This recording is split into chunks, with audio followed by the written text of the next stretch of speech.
Mga kabisnes naming minamahal, makikisuyo po kami. Naglalambing po kami sa inyo. Kung maaari po sana ay pakisuportahan natin Analisa Reality Vlog. Analisa Reality Vlog. Hello mga kababayan, kumusta po, magandang buhay? Welcome po muli sa aking YouTube channel, Analisa Reality Vlog.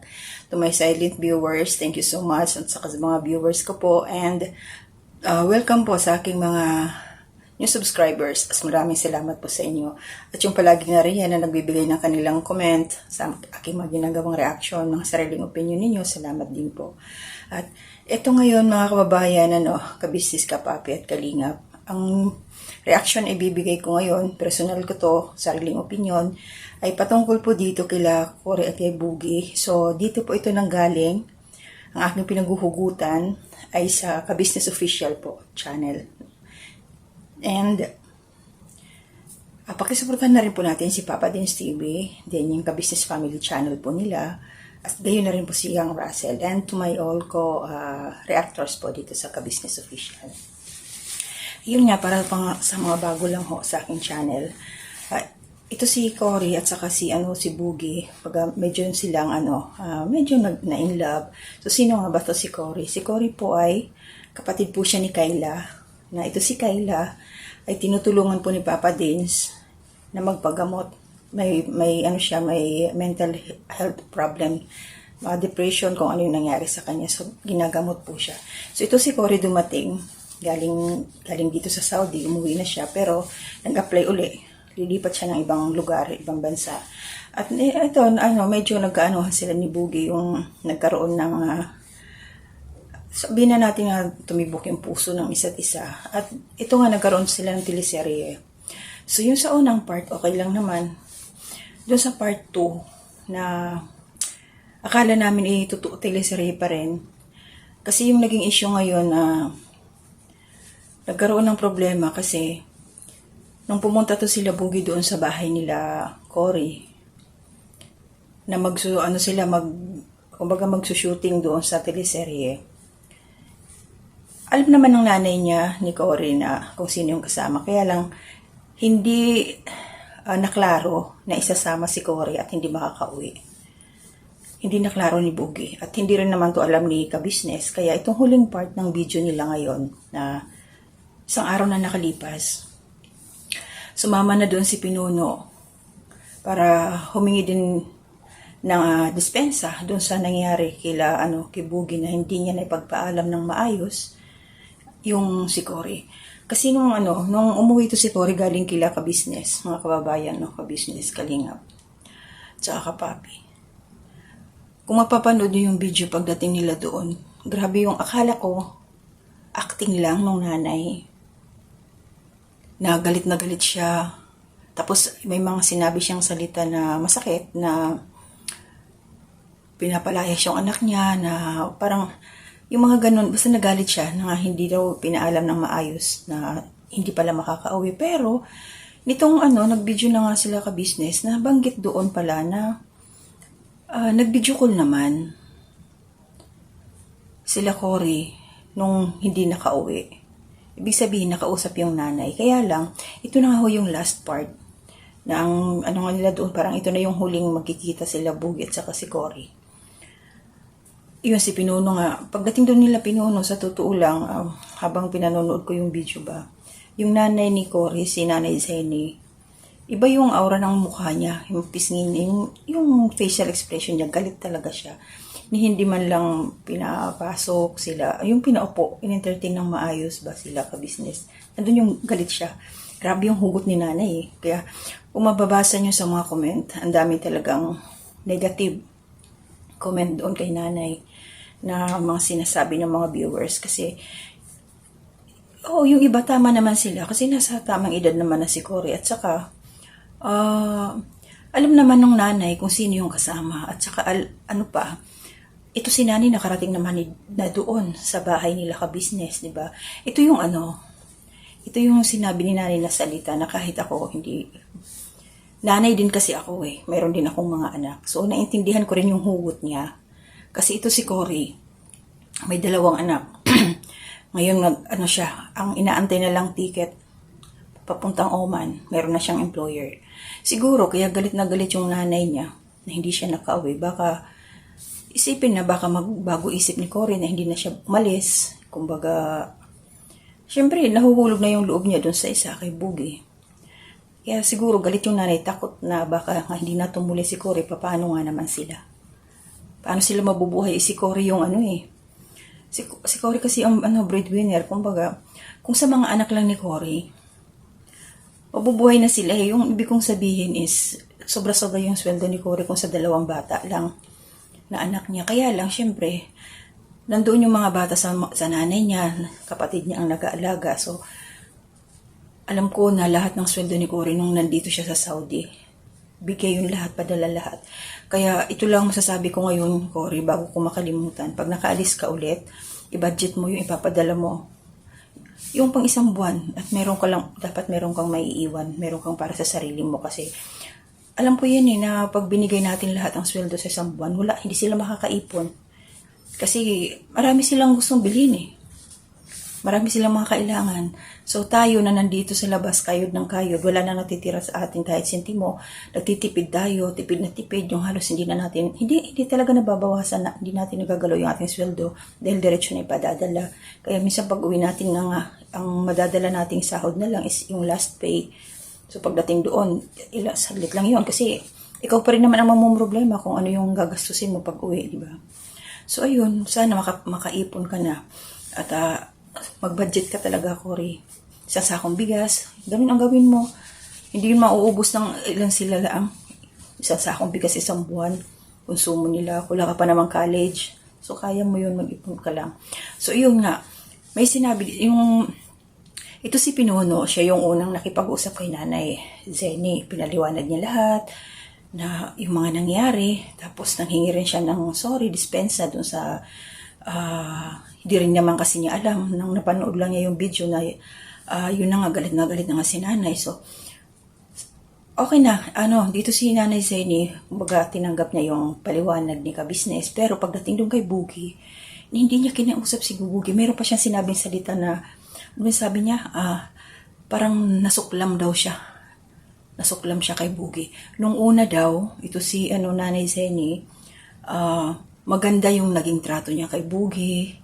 Tapos, maayos daw. Pero ito lang nung nangyari, parang akala mo, yung naging reaksyon ni nanay sobra, overacting. Na akala mo itinanan yung anak niya. Na akala niya, yung anak niya dalaga, na basta nalang sumama doon sa isang binata, na nag-overnight. Alam naman niya kung nasaan yung anak niya, kung kaninong bahay ang pinuntahan, at nag-live pa nga ito sila ka-business na nandoon yung anak niya. Sobra siyang ibang ko, sorry Nay overacting ka kasi.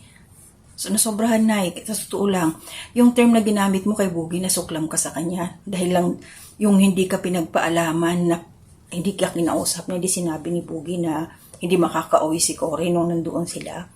Nakakala mo ibabalik yung anak mo. Yung kasi ang ni nanay, naalala ko tuloy, ito talaga siya. Nung time na ito sila Papa Dins, bago pa lang na tinutulungan si Kayla, pabalik-balik. Tapos ito si Kayla kasi gustong sumama palagi pag pumupunta sila Papa Dins. Tapos sasabihin ni nanay, sige isama nyo, tapos ibalik nyo rin kaagad. Yun, malapit lang, kapitbahay lang. Imagine niyo yung Bulacan to Caloocan, gaano kalayo yun. So ang gusto ni nanay, balikan, ganun na lang ang gagawin nila Papa Dins. So ganun ang gusto niya ngayon mangyari kay Cory. Na yung time lang naman na yun, hindi niya kasi maintindihan na once na bumalik na ulit sa abroad yung anak niya, nakakulong na naman yan sa trabaho. Siyempre, kumbaga nagre-relax muna habang nandyan. At saka, Nay, wala kang tiwala kay Boogie, wala kang tiwala sa ka-business family, na yun na ngayon tumutulong kay Kayla, na pati ikaw, kayo, lahat, inatutulungan. Nay, nagre-real talk lang po ako talaga. Kasi sobra yung salita mo na nasuklam ka kay Boogie doon sa ginawa niya na hindi nagpaalam sa'yo, parang binaypas ka. Sobra naman yun, Nay. Alam mo naman na tinawagan kayo, nagkausap kayo, di ba? Nag-video call nga daw kayo Sinabi nga ni Boogie. At alam din ni Mega Business ni Pinuno. Pero yung salita niyo na nasuklam kayo kay Boogie, hindi kayo kinilabutan na sa sinabi ninyo. Sa totoo lang, Nay. Kasi ako kinilabutan ako Kasi isipin ninyo, hindi, nakalimutan nyo rin ba siguro na ang kaharap ninyo, si ka-business, bayaw niya si Boogie. Ito si Boogie, ang ate niya, asawa ni ka-business. Tapos magsasalita kayong kinilabutan kayo sa ginawa ni Boogie na hindi nagpaalam. Ano bang ginawa ni Boogie sa anak niyo? Wala naman na, hindi naman niya binastos yung anak mo. Inirespeto naman niya, di ba? Pero yung salita niyo ngayon na suklam, parang hindi katanggap-tanggap para sa isang katulad ni Boogie na makakarinig siya ng salitang ganon galing sa iyo. O nakita niyo na, tapos nung nakiusap mo ito si Pinon na kung pwede, pag-usapin mo na yung dalawa.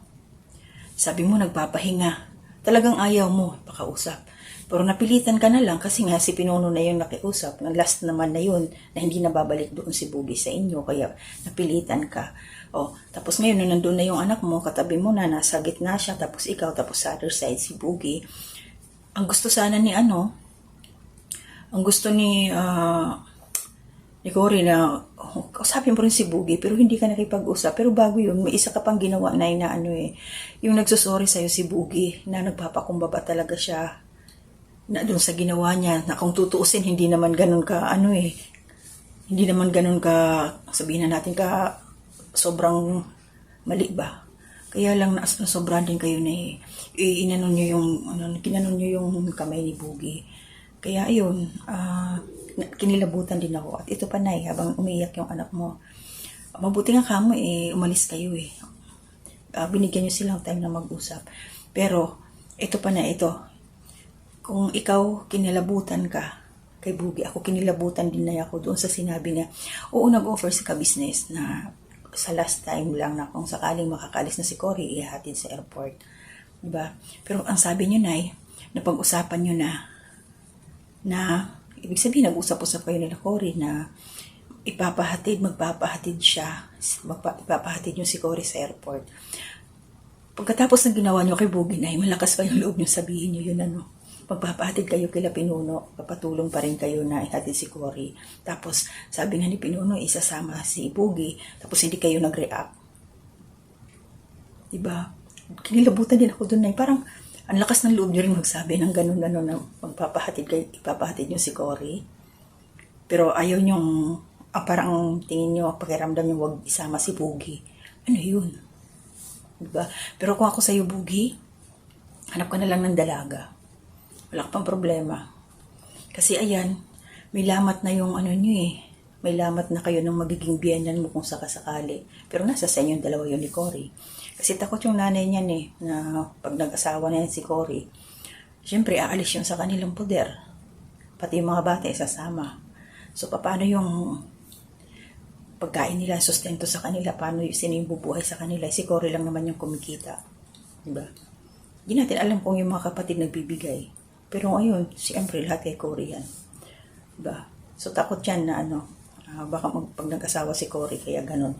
But sabi pa nga ni nanay, nag-usap na sila na, yun, tutuloy nga daw si Cory mag-abroad. Okay yun.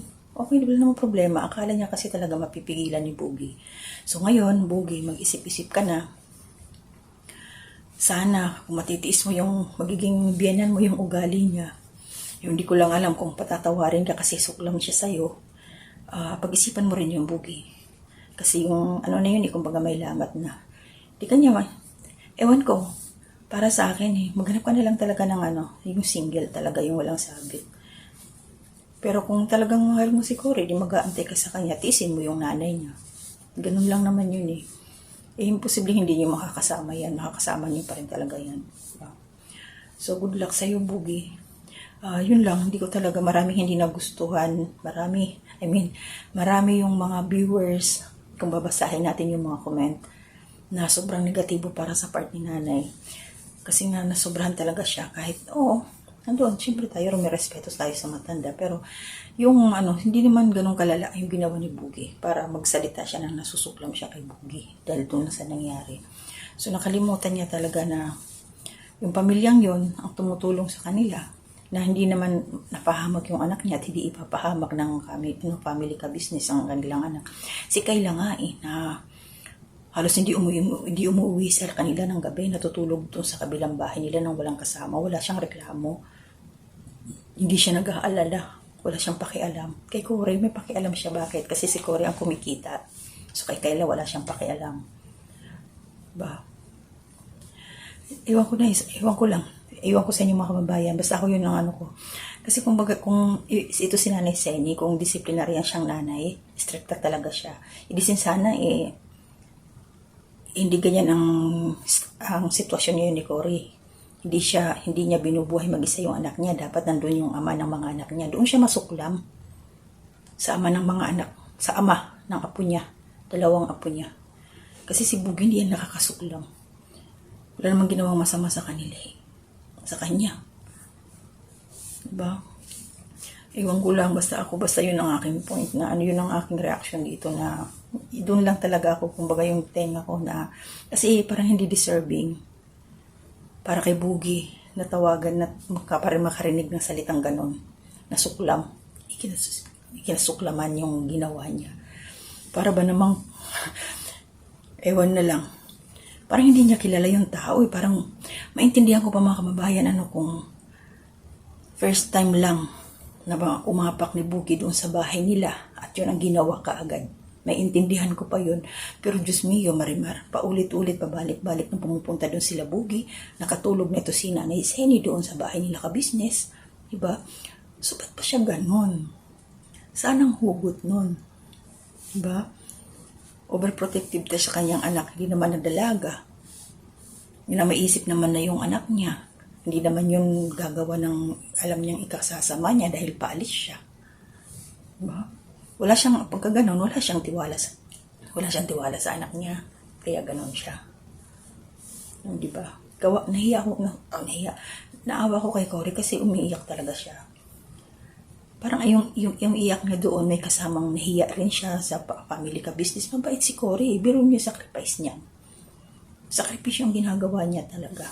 Kaya kabayan Cory, at tiis-tiis ka lang. Sana nga, hindi magbago sa'yo si Bugi dahil diyan sa nangyari. So, abangan na lang natin yung susunod na mga kabanata sa mga ganyang sitwasyon ninyo. Eh, yung mga katulad kong nag-react din ng nakakasuklam. Hindi kayo nag-iisa. Siyempre, naintindihan natin yung hugot ni nanay siya Kaya lang, kumbaga wala na rin sa lugar. Ano ba naman, sabihin niya kay Bugi, sige, sa susunod huwag mo nang uulitin talagang magpatigas pa talaga to si nanay, importante nagmatigas pa talaga siya harapan kay ka-business, talagang siya hindi siya nag-alangan na ganun ang sabihin niya kay Bugi na nakakasuklam. Buti na lang mabait ito sila pinuno ba, malawak ang pangunawa. Si Mrs. ka business kahit pa paano, siyempre kapatid niya si Bugi siyempre masasaktan din yun na makakarinig siya ng salita patungkol sa kapatid niya na kinasuklaman. Oo, alam nilang may pagkukulang, may pagkakamali si Bugi, pero nagsorry naman na. Pero yung makarinig pa sila ng ganung salita na nasusuklam, ewan ko na lang kung maging happy family pa kayo.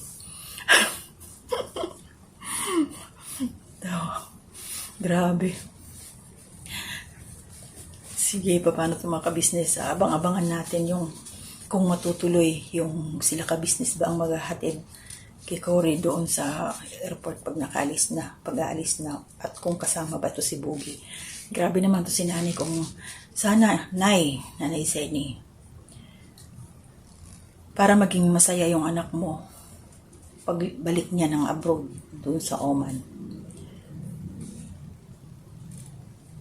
Si Bugi, kung ako sa'yo, medyo kumalma ka na, patawarin mo siya sa kasalanang hindi naman niya sinasadya, na ang akala niya okay na naintindihan mo na kasama yung anak mo, kasama nila. Sana para sa anak mo, para maging masaya naman yung anak mo. Hirap kaya na dito sa abroad na mag-isa ka lang, tapos may iiwanan kang problema.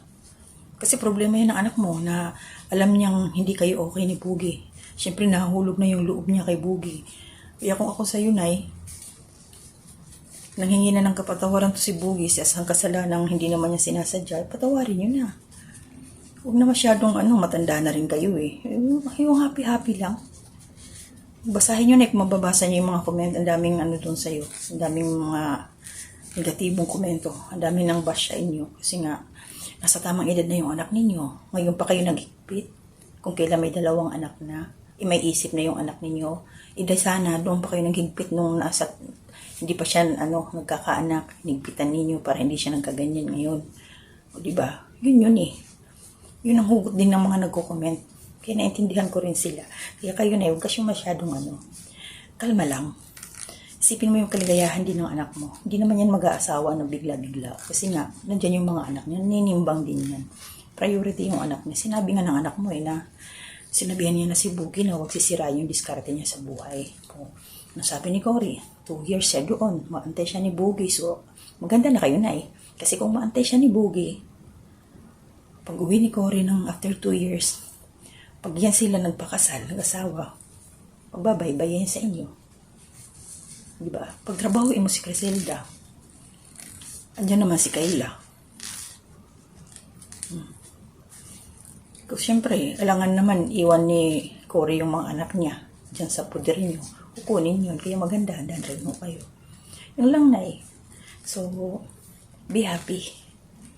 Huwag nang masuklam kay Boogie. Kasi hindi naman niya binastos yung anak ninyo. Nakita naman natin sa live. Saka respetado po ang pamilya ng ka-business official. Di sila ganun sa iniisip mo. Kayo lang ang sobra mag-isip na akala nyo akala mo may nangyari sa anak nyo kasuklaman mo si Boogie talaga yun. Iwan ko na basta paulit-ulit ako.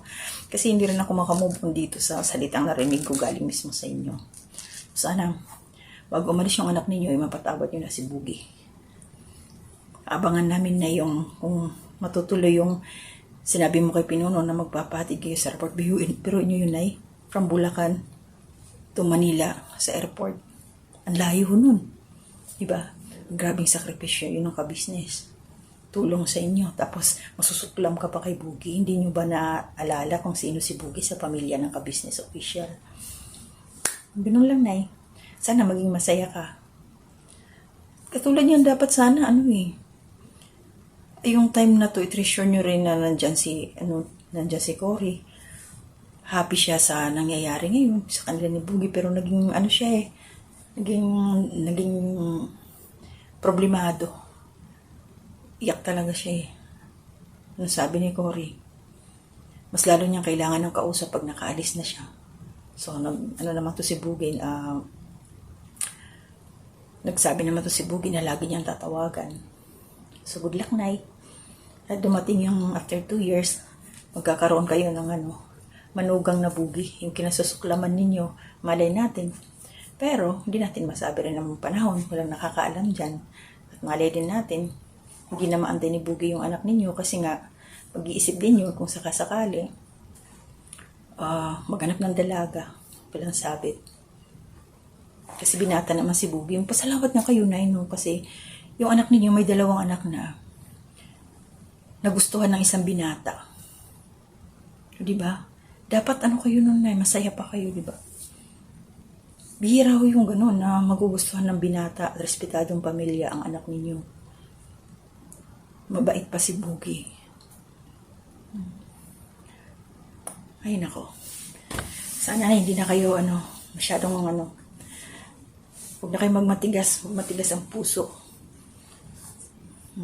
So, mga kababayan, pasensya na kayo. Medyo nadala rin ako dito sa pagbibigay ko ng reaksyon doon sa nangyari kay Cory at kay Boogie dahil nga parang hindi katanggap-tanggap na makarinig tayo ng ganong salita na kinasuklaman si Boogie ng isang tao na wala namang ginagawa ng masama doon sa anak niya.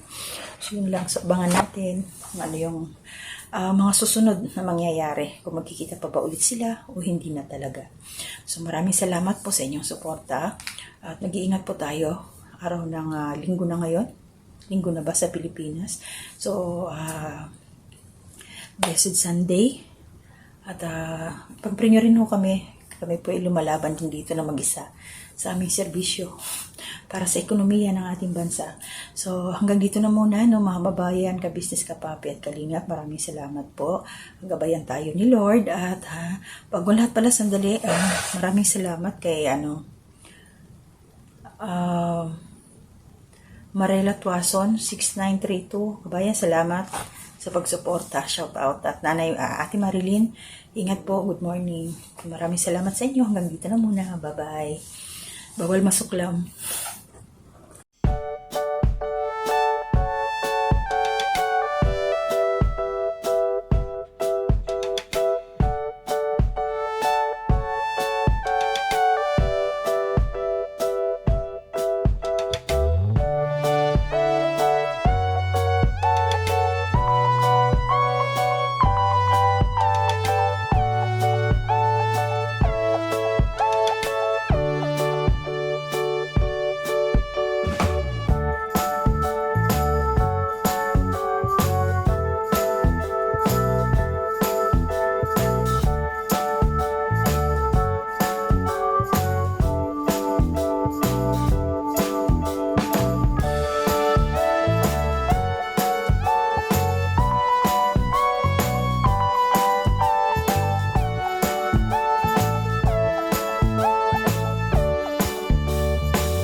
Mga kabisnes naming minamahal, makikisuyo po kami.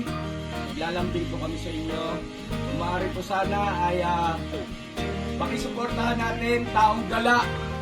Pakisuportahan po natin Taong Gala. Analisa Reality Vlog. Analisa Reality Vlog. Anime Reactors TV. Anime Reactors TV. Alminda Cariaga Mix Vlog. Alminda Cariaga Mix Vlog. Ma'am Fleurs Channel. Ma'am Fleurs Channel. TLC Katangay Vlog. TLC Katangay Vlog. Kalingap Turak. Kalingap Turak. Alright? Alright. Bira! Bira!